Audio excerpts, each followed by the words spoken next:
hit like and subscribe. You're watching the Marc Lamont Hill official YouTube channel. Good morning, Caro.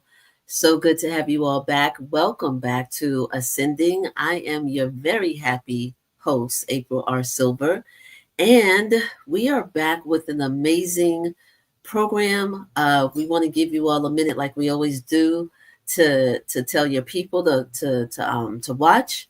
If you're watching us on Marc Lamont Hill Twitter, we're going to ask you to scoot on over to YouTube and definitely join us there. That's beneficial for us because we know you support indie media, right?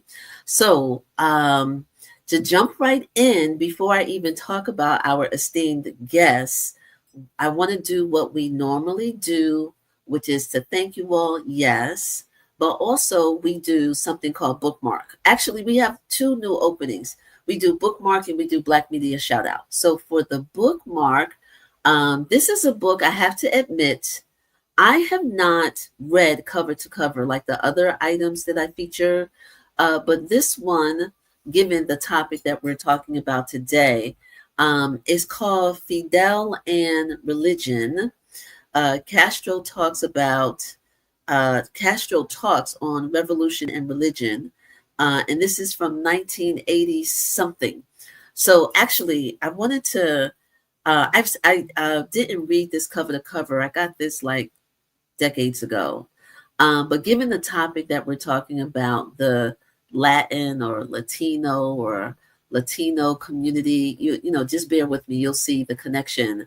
I wanted to share it anyway, even though I didn't read it to cover to cover. So some of you all might be familiar with this book. Some of you might not, but it's a very, very powerful read from one of our great revolutionaries. May rest in peace. But let me read, if I may, just personal privilege, some things that I dog-eared 1,000 years ago.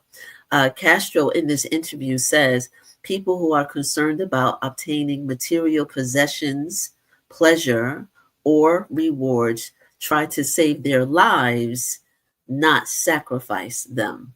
That's basically people over profit shout out. So I definitely wanted to read that one. And here's another one that I thought was important. And then we'll just get into the show. But you know, for all you all who love to read, political ideas are worthless if they aren't inspired by noble, selfless feelings. Likewise, noble feelings are worthless if they aren't based on correct, fair ideas. So even though the book is Fidel and Religion, there's no way anyone's going to have a conversation when he was alive with Fidel and then not be about revolution. So I want to ask people to do a deep dive there. So the next thing that I wanted to do is a Black Media shout out. Just last week, we started me highlighting, not just in conversation, but just, you know, we pin it. Last week we did Word in Black. So look up wordinblack.com. And this week we're going to shout out the Amsterdam News. That's my Black weekly newspaper. I've worked with them for years. Shout out to everybody who works at that major institution. Definitely if you're in New York, well, you don't have to be in New York. You can subscribe to the Amsterdam News wherever you are. Founded in 1909. Right? Talk about Black media and people telling the truth. Our beloved Malcolm X had a column there. W.E. Du Bois was a columnist for the Amsterdam News. So I just want to ask everybody to broaden your scope in terms of where you get your news from. Rely on Black media. Just like this channel, rely on Black media. So I needed to do that. We can jump right in. I want to introduce to you all, the conversation is pro-Blackness in the Afro-Latino, Latina, Latinx communities, right? That's the broader topic that we'll be discussing today. The esteemed guest is my friend, Rosa Clemente. I've known this woman, this organizer, this activist for decades. Oh my gosh, we've done so much work together over the years as activists, as organizers, as people who give a damn about our community, and she's continuously doing amazing work. And we've been looking forward to this conversation for months now. So I want you all to definitely welcome Rosa Clemente to Ascending. Here you are. Here I am. Good to see you, sis. How are you? I'm good. Good to see you. You look amazing as always. Oh, thank you, thank you, thank you. You know what? When I was doing the intro, talk about like the amazing work and the friendship that we have. What popped in mind was Hip Hop Reach, the work we did with Katrina, Hurricane Katrina, the survivors. You were on the ground. Like I remember there was a rally to get you to go, right? Just all of the campaign work just to get you, on the ground because you're an independent journalist. But it's just so many things that we've done over the years. And I get to say to you publicly again that I respect you. Your sacrifice, for this work has been consistent and courageous. And just thank you for who you be. Well, I appreciate that. I have so much love for you as my political education really truly began when I moved to Brooklyn and joined Malcolm X grassroots movement. And that's how we met. And then, doing speaking engagements, or you getting me speaking engagements. I remember the most though when we went to Hot 97. Yes. I will never I have. So just so you know, I'm an archivist. Like I keep everything. Me too. And in fact, my archives, I'm giving them to the Center for Puerto Rican Studies at Hunter College now because I have so much, not of me, but I have like every letter, email from Reach. But I just remember us in that meeting with whoever was the program director. But we're in the meeting with like Fable and Ernie and somebody, another brother. Was it Cutting Candy? Oh no, you talking about guys? Yeah, was Bambaataa there? It was African Bambaataa. Okay, Yeah. then that was it when they were like, "Who are you?" And we were like, "You're the home of hip hop, and you don't know who Africa Bambaataa is." Or Ernie Pincholi, or you know what I mean, or Fable. Or Fable, like Fable. Everybody knows what Fable looks like. But yes.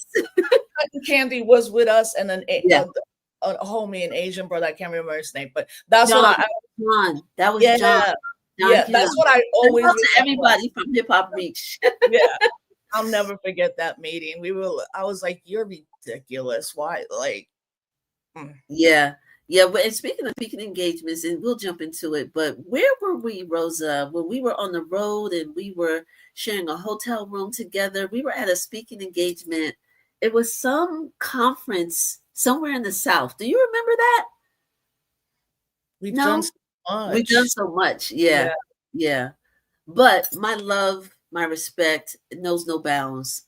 You have been doing all the things that we said and so much more. So maybe we start with so the conversation can blossom.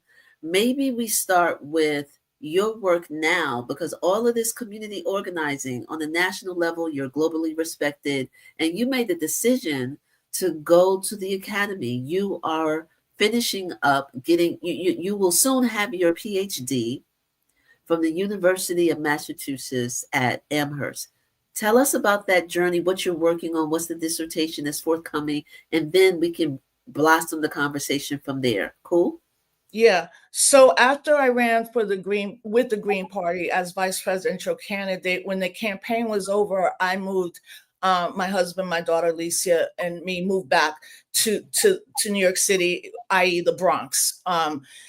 Luckily, my uncle had retired and had a rent stabilized apartment like old school. So we moved back, and I was applying for jobs and jobs and jobs. And then it got to the point where it was like 2 years. The only people that hired me at that moment was Amnesty International, but they fired me 6 weeks later because the workers there, because I was a manager, were fighting for a union. Right? Isn't that crazy? Amnesty International did not have a union for its own workers, right? And they needed one manager, and I was the one. They asked me, I said, absolutely. And a week later, I got fired. But the day I got fired, was a huge rally to stop the execution of Troy Davis. Okay. So I engaged back in the community, and then I got a call from Dr. Amilcar Shabazz, who is tangentially part of the new African independence movement, but who has been for years at UMass Amherst. And he called me, he said, you need a break. You got to get away from all of this. You've been running for like 15 years. Come and get your PhD. So then in 2011, me, Justice, and Alicia moved to Amherst. We spent 5 years there. I mean, I should have been finished my my dissertation, but really what happened is, first, Cal State LA, Dr. Melina Abdullah, who I had just met, created a position for me. And I was like, oh, I would love to go. And I went, me and Justin and Alicia moved. We only stayed there a year, but I was in the classroom, you know. And then when we came back, right before we left to Cali was when Ferguson popped off. So Okay. it was in August. We were about to move that couple days. Yeah. And Talib Kweli called me. He's like, yo, Rosa, do you think Got we it should on the go ground. there? I said, absolutely. I said, this is something different. This is not the paid activists. It's not the flyover elders. Something is different. And we got there and we were on the ground. But the first night we were there, we were part of a group that got chased like by 20 National Guard or whatever. And they told us, drop to your knees, put your hands up. And we're like this. And they have M16s pointed at us. I remember that when that happened. You know what I mean? That's so crazy. that's how I got to there and that. So what ended up happening was in 2015, again, I was unemployed. I was broke. I said, let me call my people in Albany. And my friend was like, come here. We got a crib for you and Alicia can start school at a school called the Free School, which is based on social justice and Montessori principles. And we've been here ever since 10. And now Alicia's 20 years old. Alicia's 20? Oh my God. 20 years old. Wow. Yeah. Wow. So you've been there for and you're finishing up your dissertation. Hats off to you for your perseverance. I am. Yeah, tell us what that, because that'll help grow the conversation quite naturally. So tell us what the dissertation will be about. Yeah, so the title is Can't Stop Our Blackness, Black Puerto Rican Identity Through Sites of Resistance is a term I've came up with. Sites of resistance beginning at the Harlem Renaissance with Schomburg all the way through hip hop culture to now the explosion of a lot of younger folks that thought they were Latinx or just Hispanic and now are racially identifying as Black. And in the United States, because a lot of work that's done around Afro-Latino identity and culture is done abroad. Like you can find 10 books in Colombia or in Mexico, even now, the Dominican Republic. In Puerto Rico right now, there is a large movement of Black Puerto Ricans. I'm specifically studying in the United States so I can interweave my personal narrative in the work and then coming up with two new terms, the sites of resistance and then what I'm calling the Puerto Rican radical tradition that obviously is coming from the Black radical tradition. So that's my dissertation. That's beautiful. And you're going to be talking about, I know, because I saw this before, the Black Panther Party, the Young Lords, all of that stuff you're tying in together. The Rainbow Coalition, and obviously Chairman Fred Hampton, because after working on the movie with Judas and the Black Messiah, working with Ryan and Fred and all of them, you were associate producer. I just wanted to let you know you were associate producer to that movie. I was the associate producer and historical consultant. I mean, not to brag, but the brothers always say it, especially Ryan and Shaka, are like, this movie would have never been made without Rosa, because they were trying to reach Fred for a couple years. And then finally, when they asked me, I said, well, go to that meeting. I said two things. Do not mention like any rapper in Chicago, because Fred's going to go off on you for not Chicago. And second, everybody's trying to make this movie. F. Gary Gray, at one point Denzel, another point, not Delroy Lindo, another brother, and they always turn them down. But this time they didn't turn down Ryan, Shaka, and Charles King. And Yeah. I was able to go to this set. And one of the important contributions for me in there was that the young lords were finally represented. Because when you watch the movie, you see a younger Cha-Cha. May he rest in freedom. We lost him 2 months ago. But it's funny, I was telling Ryan, I said, don't ever underestimate an image. Because when my dad watched that movie and saw the Puerto Rican flag flying and kind of understood, he's like, why didn't you and your mother didn't know anything? We lived in New York City and in Brooklyn. I'm like, Dad, it's not you. Right. I said, right now, we got Puerto Rican kids that never even heard of the Young Lords or the Panther Party, because I was that person. I didn't know anything until I went to college. So, yeah. So, but as it also regards the dissertation, look, it's been pretty clear for me now, I'm not going to be hired. I've applied to 47 including 5 in Afro-Latinx identity, where the people that got the job quote me in their interview. But I know why I'm not getting the job. I'm not dumb. Say it out, say it forthright.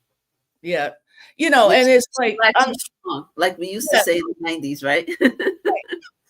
I mean, and the speaking tour none of us have been getting speaking engagements either, so I mean, but it is kind of like all I want to do now is get back in the classroom, right? And everybody's like, the tide will turn, but it still doesn't feel good when you're applying to things and you're better and the students would love you. But I also understand the climate right now in academia. And the stance that you're taking, right? Your radical stance is that this whole construct of Latinx, I don't even know how to pronounce it. Latinx, Latino, Latina is problematic, essentially. That can you go further on that? Yeah, so I'll start when in the 70s, when they were doing the census, the Census Bureau came up with a term called Hispanic, right?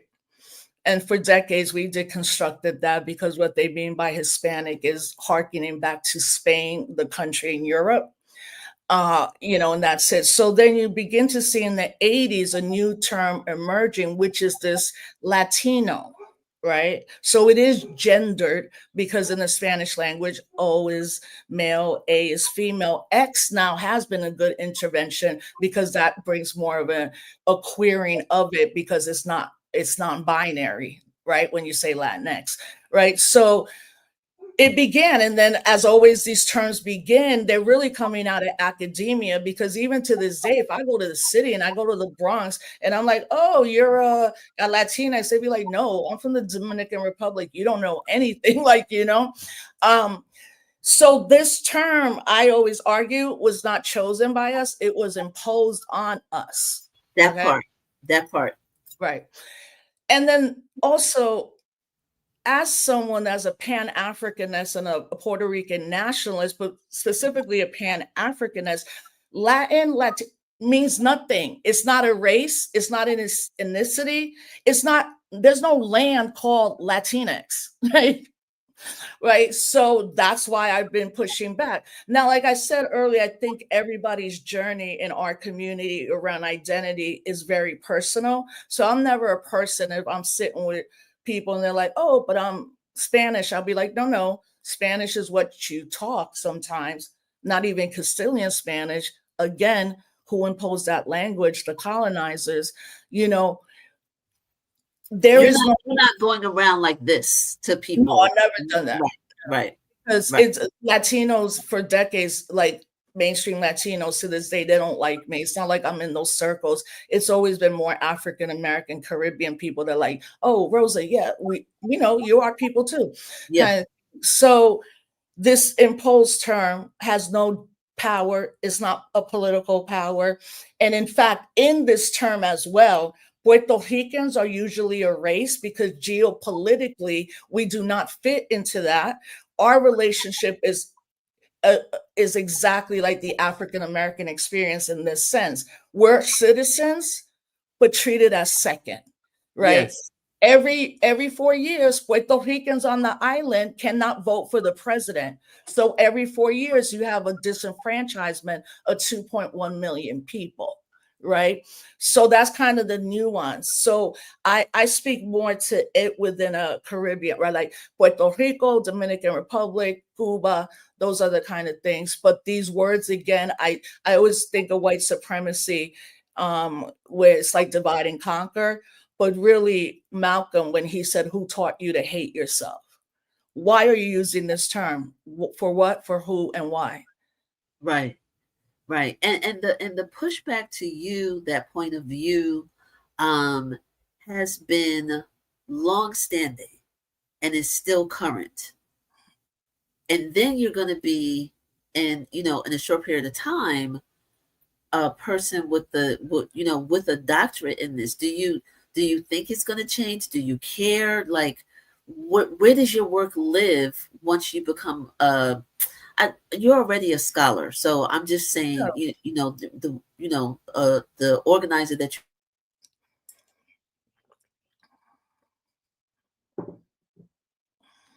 distance to your stance melting. You froze up, April. I can see you. Can you just repeat? Because I can hear you, even though your screen is frozen. 1 second, Rosa. We're working on it. Okay, cool. Okay, we can, the question, do you see the resistance melting? Do you care? What are you doing outside of the academy that will sustain this point of view and make it have even stronger roots?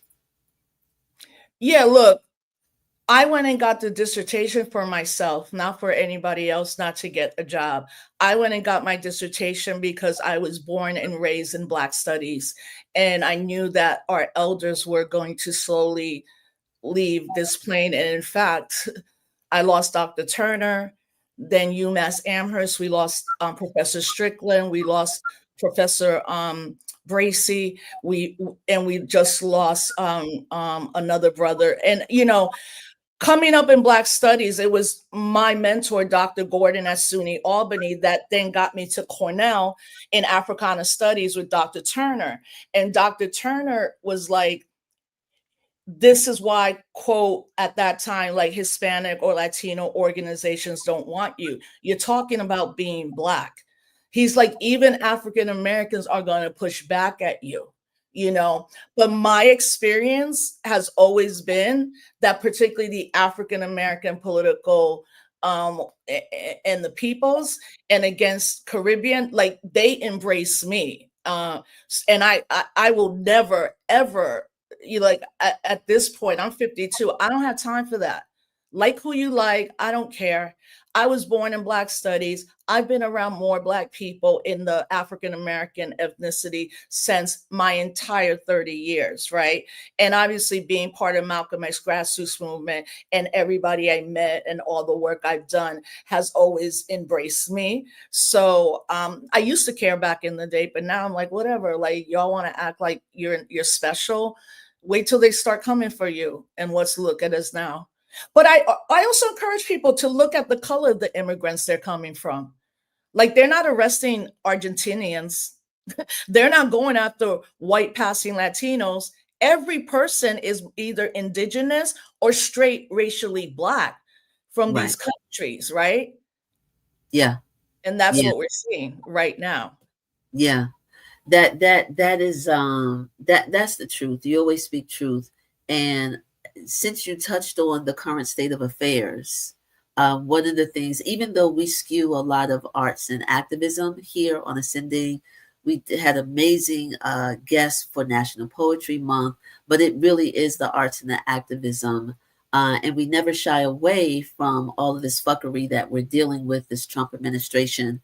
And we know that we don't want to get back to normal. We talk about that, like life for us, as oppressed people here wasn't like so ideal prior to November, right? But it's tremendously and significantly worse since January 20th. What would you say, because you've been doing this for so long, what would you say to those young activists, those young organizers, those who are trying to find their footing in this work? You as an OG in this work, what would you say to them as people try to save our lives? Well, the younger people in my life, including my daughter, I said, I'm sorry my generation let you down. I'm sorry that Black Lives Matter fell apart because of greed and fam, y'all could push back, but I've been in Black Lives Matter since I moved to Cali in 2015. I've seen it all go down, like all of it. You know, I would say I'm sorry. I would say if all these organizations were as dope as they pretend to be, we wouldn't have Trump, right? And now here it is again, right? With that said, at this moment, I tell people local organizing. Who are your people on your block? Who are your people down the street? What happens if there's martial law in this country? What happens if tanks come in? Oh, that's crazy. I'm like, do you know? Have you not seen every civil rights documentary where there were tanks when it was still kind of a country that was dealing with all that white supremacy had done to us? So my advice at this moment is link up with your local people. Begin to understand that social media probably in the next year will not exist in how it exists now. What is your communication plan? Where's your to-go bag? And I think part of it is because I've covered natural disasters. I am that person that I do have a generator and water filtration little things and go bags, and I do have that. I think right now it's just putting so much trauma that people still in a way think that this is going to change, but the only way people are talking about it changing, a lot of folks are the laws. I'm like, what law? For who and why? The Constitution's in crisis. Well, the Constitution has been in crisis ever since they wrote it and didn't include Black people or, women. The courts, what courts? They're arresting judges. I think it's very hard for people to understand. And the veracity of it and the chaos is what they're sowing. They're about to dismantle Medicaid, Medicare, and Social Security. When Yes. that goes down with the looming recession, that's when we're going to see millions and millions of people, and they're going to have to be on the streets, not 1 day, 2 days. It's going to have to be an old school general strike against this country. So I tell people, prepare, know who are your people. I mean, I'm lucky I live in upstate New York. I can go to Soul Fire Farm, Black Farm, or Liberation Farm with our friend Omawali, Yes. Wally, who has Liberation Farm, But let Yeah. me ask you this, right? Because I've heard that sentiment where there's an apology from us who've been on the ground for a minute as organizers, as activists, as advocates, whatever. And we apologize. That when that stance is taken, it makes me think of a quote that I love saying from Amina Baraka. And Marina Baraka, I'm not saying she originated it, but she used to teach us there in Newark at the kitchen table that sometimes it looks like we're not fighting because the offense is so great. And I think we can stretch that out, right? So is it really ours to apologize for that the system is as it is? The oppressive system that exists, is that ours to apologize for? Because even with the dysfunctional organizations or the solid organizations with some dysfunctions, whatever the case may be, we have been resisting, whether you read about it in the book, not you, but whether one reads about it in a book or not, right? Whether or not it's your kind of resistance, we have been resisting since the moment that we left the continent, right? So and what I will say, and I'll pause and get your feedback. the propaganda machine, the system of oppression is masterful. It has been masterful. It has been pervasive. It has been doing an excellent job. And that's why we're here, not because we're not as dope as we intend to be. Let me get your feedback on that. The reason I say apology is not to say everything didn't work. What I'm saying is from Ferguson, as I call it, the Black Lives Matter historical era begins in Ferguson and ended 2 years ago when the people that took over Black Lives Matter, took all the money. Where's the $100 million? Ask the people who took the organization away while and she has spoken about this while Patrisse Cullors was being so attacked, because at that time Alicia Garza and Opal had been bounced from BLM, not in a bad way, but they did. At the same time, thank God Dr. Melina Abdullah broke away and started Black Lives Matter grassroots. But in a very vulnerable time, people took everything they needed from Patrisse and took the organization over. And the first thing they did was remove Dr. Abdullah from everything, block everything in Black Lives Matter. And they are working more with the Democrats more than ever. So what I'm saying, especially about Black Lives Matter, look, and like I said, I've been in this since the beginning. I was part of the Black Lives Matter 6 people that we went to trial for 6 weeks in LA, because when we shut down the highway, the first shutdown happened in California on the 101. I was there with them as a journalist, but I also ended up getting arrested, and they spent 3 years and $350,000 to take us to trial, to find that we were not guilty of, we were guilty of 2 misdemeanors kind of thing. So I'm not saying it to be like, oh, this didn't work. What I'm saying is that generation thought that visibility is power. That's not power. They thought that representation matters. Well, listen, if the enemy is putting you on Vogue and you're at the Time 100 and all these entities that have never done anything for Black people, they're doing it because they no longer think you're a threat. And then we've seen the full-on collapse now of Black Lives Matter. So it's Black Lives Matter Global Foundation, Black Lives Matter Grassroots. I'm down with Black Lives Matter Grassroots, not the foundation. So I think we have to be honest of how we even come into the movement. We say low ego, high impact. We shouldn't be in a situation because of all the people. Like I tell people, it's not that they got, of course, during George Floyd, the money went, but ACLU got money in the NAACP. What it is that movement, Black Lives Matter, came out of the pockets of millions of people in this country who either gave $5 or $20. And they feel let down. Look, lastly, I take this from my daughter. My daughter one day was like, Mom, none of us trust the leadership right now.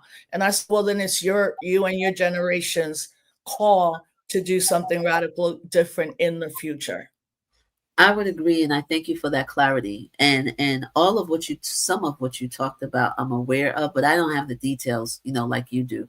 And I trust you at your word. And I just didn't do a deep dive, but I appreciate you being very specific about what you meant when you opened up. And I do believe I'm with you 100%.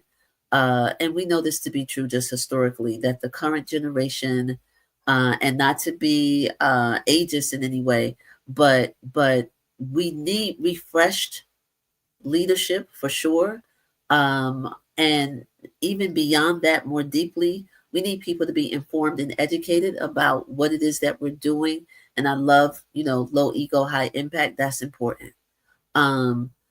I've had our brother Raz Baraka on here before, who's running for governor, by the way, of the state of New Jersey. And we had a conversation once with, we always, all of us do collectively, about reading beyond the headlines, actually reading a book, not taking the headline as the full story, but being a deep dive. Like, basically, why would you want to come to this movement work?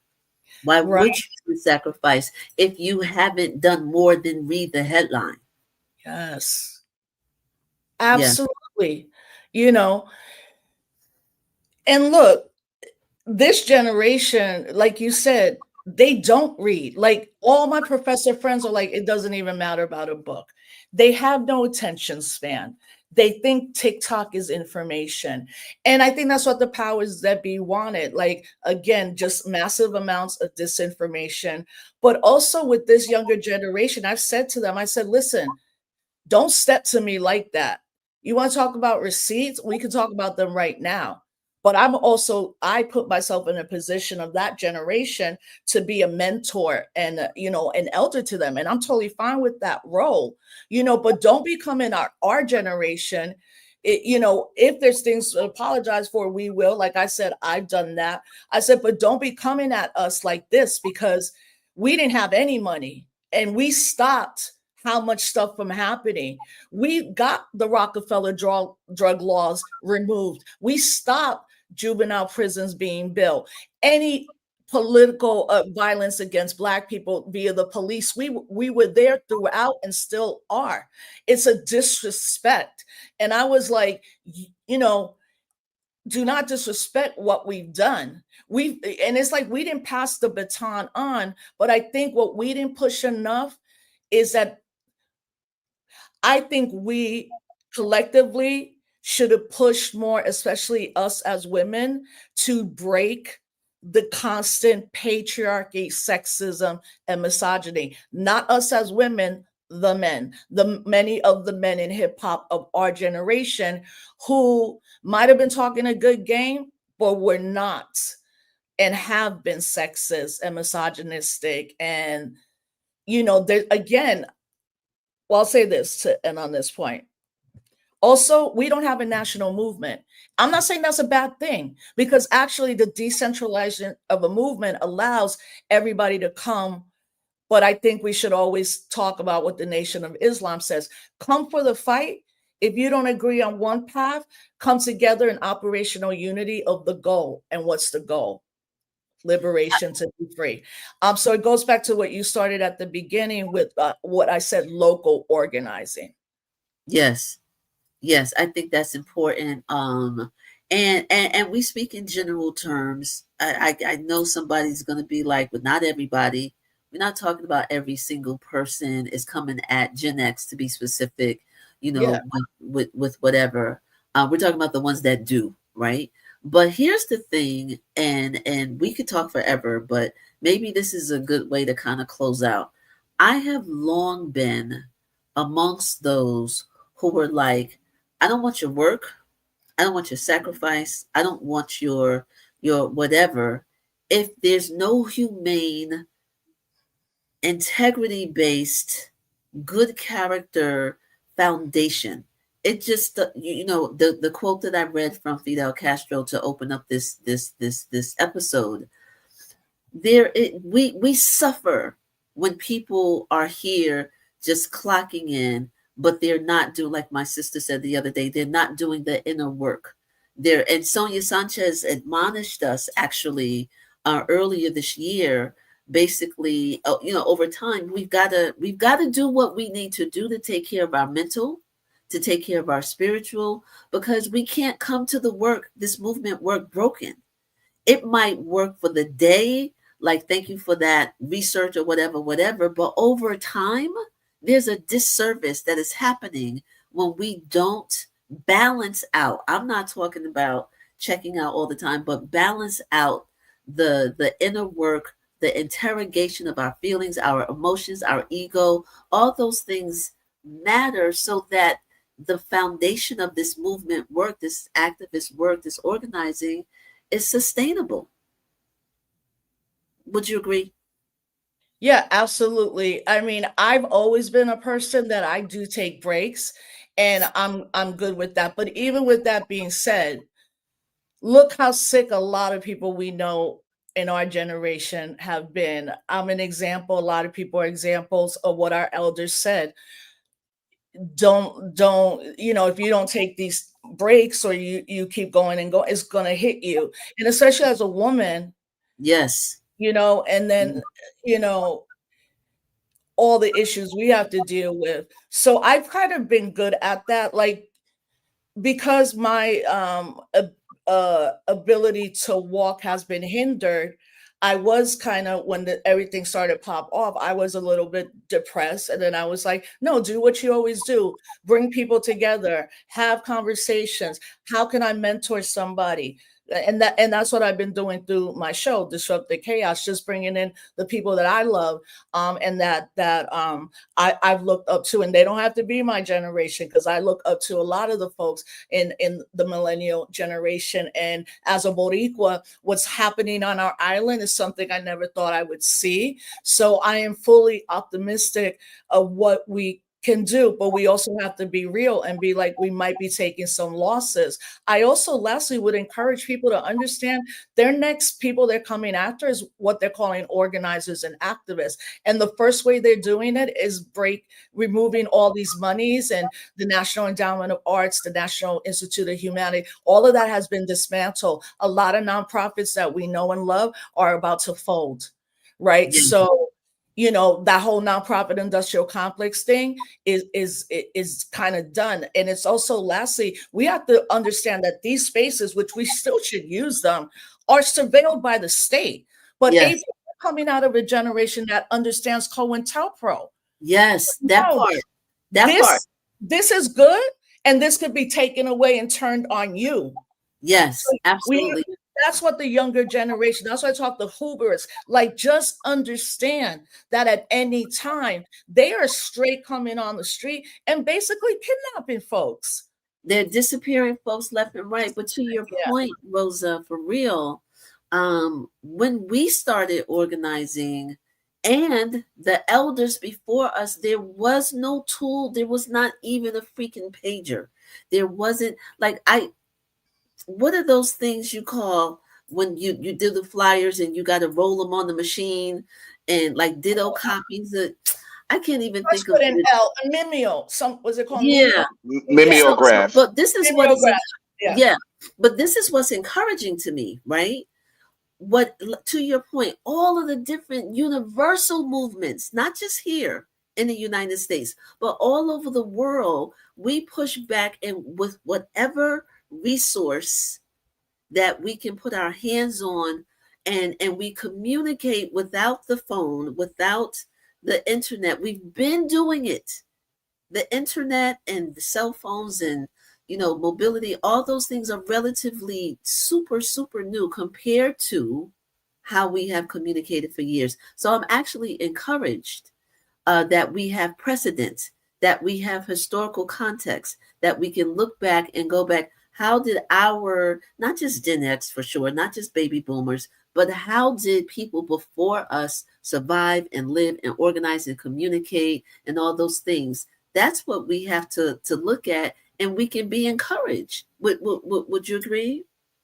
No, I do agree. I would say, again, our generation knows how to organize grassroots wise and social media, that we see social media as a tool. The younger generation thinks being on social media is the movement, right? Like, they're like, oh my God, I went to my first protest and it was like 2 hours long, and now I need self-care. And I'm like, you know what self-care looks like? The revolution. Self-care looks like Black people fighting back. Like, was Harriet like, I need a day at the spa? I mean, I know younger people will be like, Rosa, that's disrespect. It's not.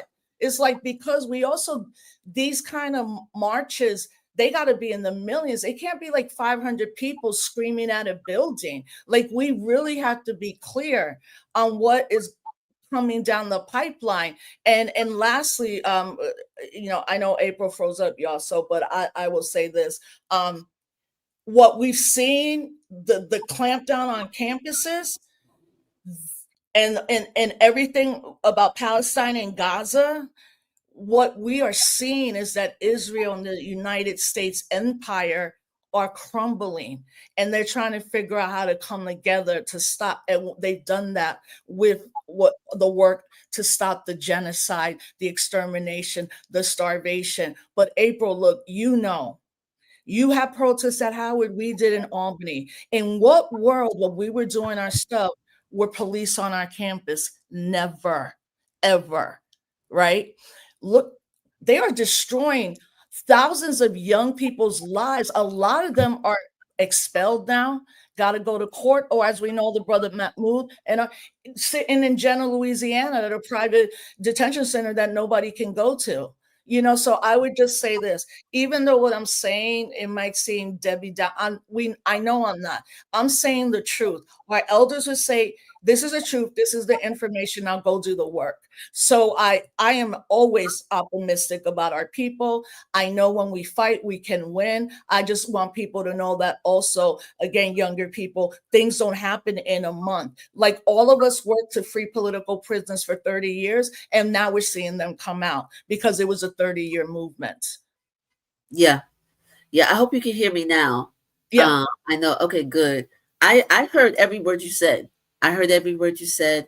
I absolutely agree. I think I heard every word you said, because did you say that the police weren't on campus when we were in college doing the protesting? Not the police from like the NYPD. There was maybe security, but even when I was going to SUNY Albany, we had just gotten the first security officers, but the police were never allowed on our campus. Oh, okay. I misunderstood. I know when we took over the administration building in 1989 at Howard University, the SWAT team came in helicopters and landed on the building. I didn't know that.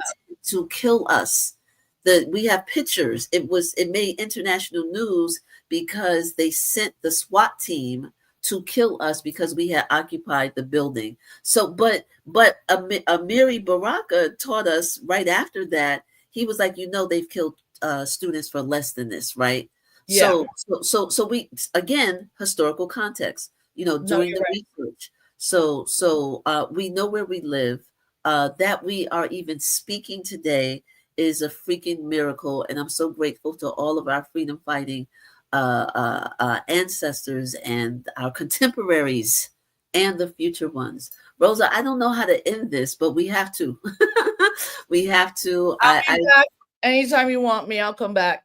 Absolutely. We're going to do a virtual and a real celebration, not because when you get your PhD, you become Dr. Clemente, but just as a milestone. We do want to celebrate those victories as well. But yeah, we got to put up your website, because let's close out with your last word. April, before, because you the last word, what I would say is two things, right?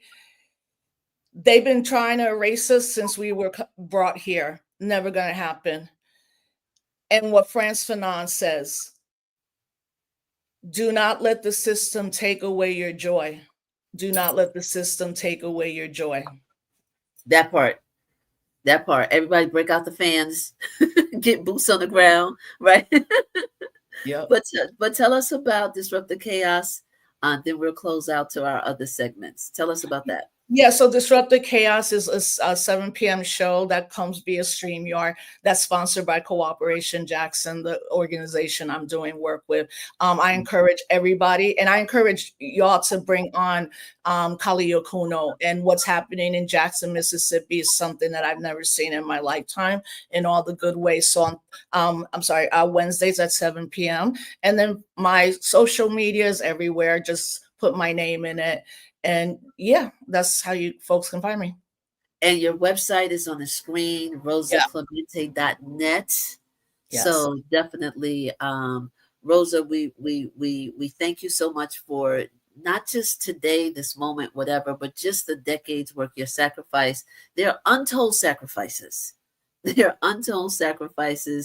That you've made. It's because you give a damn, and we thank you and we honor you. I love you with my whole heart. Thank you so much. Love you. Thank you so much for having me on. I love you, April. And I know. So yep, for real. Okay, thank you, everybody. rosaclemente.net.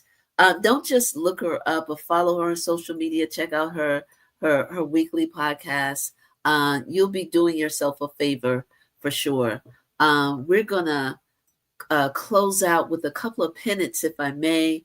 Y'all know that part of the program where we talk about a couple of things we want you to pay attention to. So we're going to announce again about the haiku poetry workshop. Thank you for those who have reached out. We're working on getting that together. It'll go live this summer. There'll be more details. But what you see on the screen right now is the email to let us know that you are interested in being a part of the haiku poetry workshop led by our great mother, Sonia Sanchez. Y'all know she was I think she was our second or third guest back in January or February. Hey, guess what? You can find out if you go to the Ascending playlist.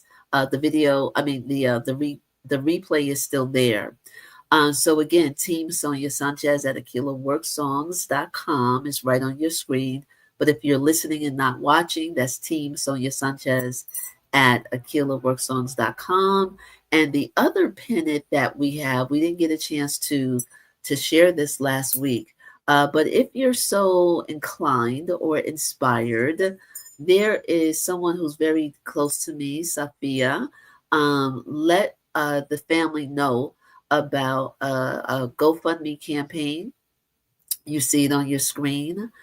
This is an opportunity for you to put, be it $5 or $10 or whatever you can, or even if you can't, you can share the link. But go to GoFundMe and look up the Philadelphia Reincarnated Slam Team. These are a group of young poets out of Philadelphia that are trying to get to a national championship in Tennessee, and they need your help. So there's a way to support the Philadelphia Reincarnated Slam Team. You can donate or help get the word out to get these young people who are doing great work as artists, and we want to get them to Philadelphia to share their creativity and their art. So thank you, Safia, for sharing that information with us. And this is the part where, we got to tell you to check out the Ascending playlist. And then we're going to, we definitely want you to look at the previous episodes, right? And I'm going to go to the comments real quick. It looked like y'all were serious in these comments today. So I want to see if we have any regulars. I'm going to scan. Like I said, I'm here for the comments. North Carolina's in the house. Definitely. We have, who else is here? Black Men Investing, thank you for always showing up. Aaron Lloyd, of course. Rolando, you know what? If there's a day, there's an episode, and I don't see Rolando in the chat, I'm going to be like, yo, what's happening in the world? So thank you for always showing up. Everybody from Night School is definitely here. We appreciate that.